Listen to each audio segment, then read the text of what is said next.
Kyoka? Kyoka. Wonderful. All right. Kyoka's kind of shy, but this is our second recording for the topic.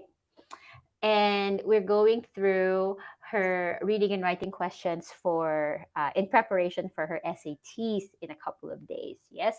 So let me again share. Kyoka has been reviewing for the SAT for about a month. And this is just an extra thing for her. So she's taking the test, not as if her life will depend on it, but she may need it, right, for her application in one of her Japanese universities. And Kyoka, would you like to share? Are you a second language learner, or um, you've been learning in English for quite a while, right? Mhm. Yes. Yeah. So. I've been learning English for since when I was young, Mhm. but since I haven't really paid attention in English classes, English literature, um, Right. I am not very confident with academic English, so this is a great opportunity for me to review and Yeah. learn. Yeah. And it's not that bad, right? Like, I mean, I don't really pay attention because like you speak English, so it's not only specific to Kyoka, but even for adults, like we forget how to use punctuations, right? Or because everything is automatic now with our computers, like capitalizations and things like that, and then it gets suggested, we don't really pay attention when we see it on paper. So it's good to review these kinds of things. Yeah. Mm. Okay. So I'm going to move my screen right here just to give our viewers an idea of, hold on, let's hide this thing. We don't really need that. Okay.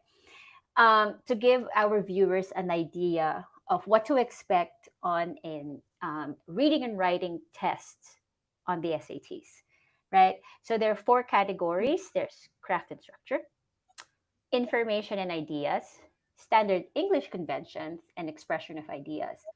When we say craft and structure, these are finding out what kind of words, right? Uh, or the words highlighted and what is the context of that word, because there are many words that have different meanings. So according to the text, what does this word mean in terms of its context? There's also purpose of a sentence. So somehow most of the time there are underlined sentences, and we will identify those later, right, Kyoka? um, and then the Mm. sentence, we will Yes. figure out how these questions or how these sentences, what is the purpose for the entire paragraph. Cross text connections, so text A and text B, or text 1 and text 2, how are they connected to each other? Usually it's like comparing and contrasting and things like that. So expect about 13 to 15 questions in that, and it's the most, so at 28%. And then there's information and ideas. What is the main idea of the whole sentence or the whole paragraph? um, Command of evidence, so where can we find this answer from a table, and you're very good at this, right, Kyoka? So I think later on we will look into Kyoka's self review, and um, this actually is her highest at, um, and these kinds of questions is about 12 to 14 questions per text. English conventions, this is where um, boundaries, which means capitalization, punctuations, and senses, and things like that, are about 11 to 15 questions for 26%. And the expression of ideas, right? So transitions and rhetorical synthesis, meaning um, what is the tone of the um, the a character in a passage. So that's about 8 to 12 questions for 20%. Okay. So, based on your results, Kyoka, what do you think is, oh no,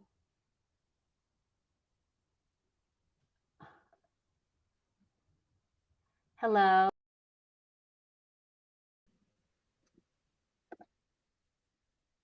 Uh,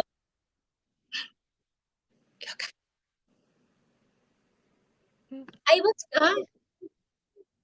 oh wait, sorry? Kyoto, chata chata. Something is weird. No, I want my external microphone. Wait, something is weird. No, wait.